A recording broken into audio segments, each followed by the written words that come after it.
The work of a glacier. A glacier keeps sliding downhill all the time.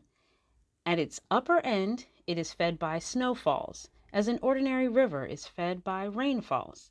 And just as a river scours away the land through which it flows, so does a glacier.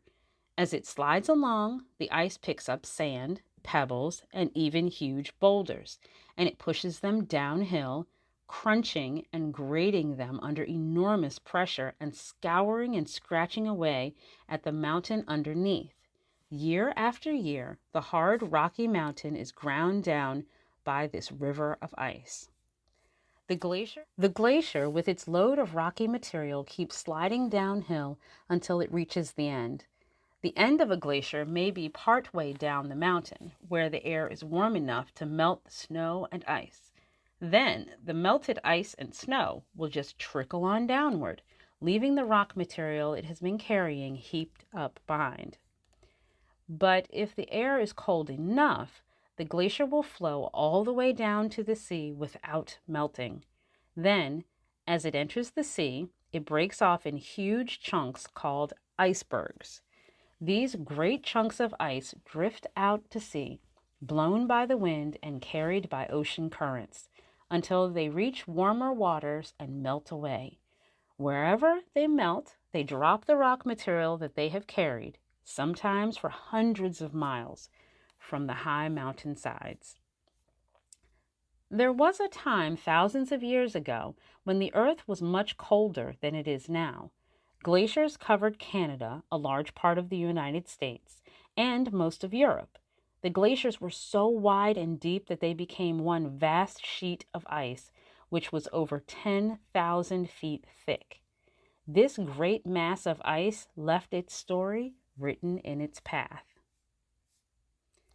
As these great slow-moving rivers of ice inched their way downhill, they scoured the land, digging out valleys, leaving scratches and grooves in the rocks, as if a giant comb had been scraped over the mountains. The marks can still be seen on rocks over which the glaciers moved. Where the ice melted, it dropped the rocks and sand it had carried along, perhaps for thousands of miles. Nowadays, you may come upon a huge boulder that seems to be completely out of place, jutting up out of the land. If it looks quite different in color or grain from the other stone nearby, you can be sure a melting glacier left it there. Most of the rocks scattered throughout the fields of New England were brought down by glaciers that melted and left them behind.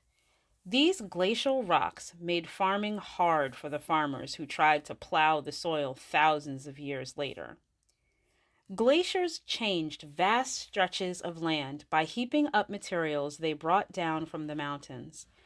In this way, they filled up lakes, blocked up rivers, beds, and sometimes even built new land out in the water. The big stretch of land called Long Island, over 150 miles long, is made of material that was pushed along by the giant snowplow action of a glacier and was then left in a heap by the melting ice and snow. Glaciers have made many changes in the Earth's surface.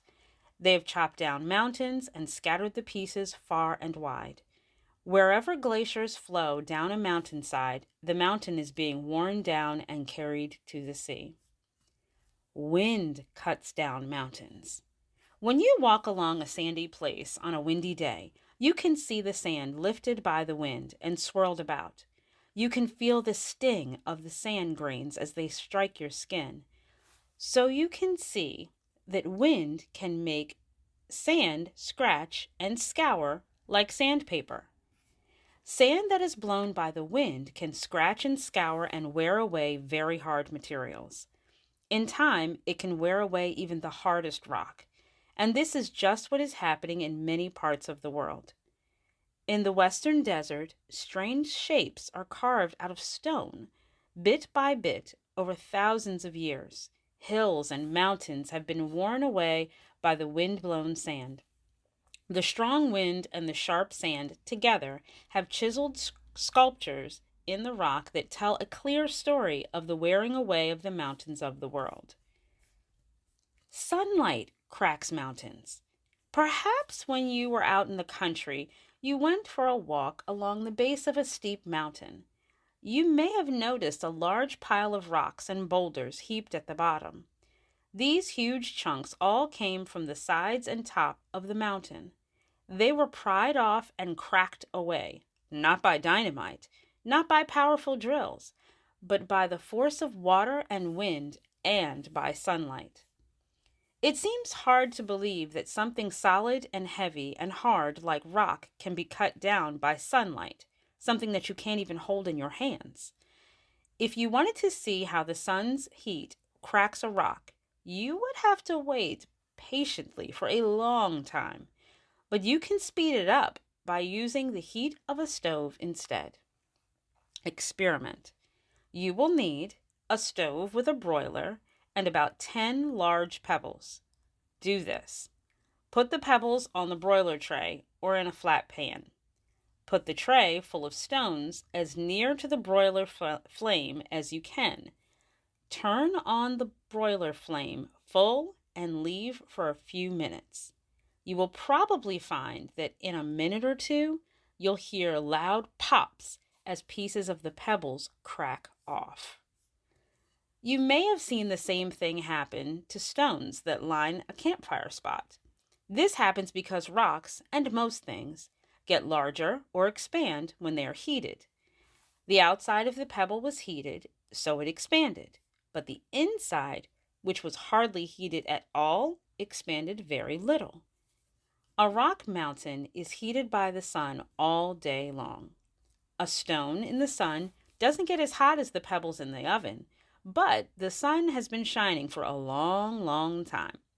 Day after day, the heat keeps striking the sharp ridges and high bare peaks that jut up into the sunlight. Bit by bit, they expand, and finally they crack away. The mountain is left just a little bit shorter and a little less sharp. The pieces of rock that split off from the mountain go clattering down to the bottom. Perhaps you have ridden along a road close to the base of a mountain and seen the sign, "Danger! Fallen rocks!" Some of those rocks are hurled down by the action of the sun's heat. The high, stony mountain peaks are slowly being carved lower and rounder by the soft, warm sunlight.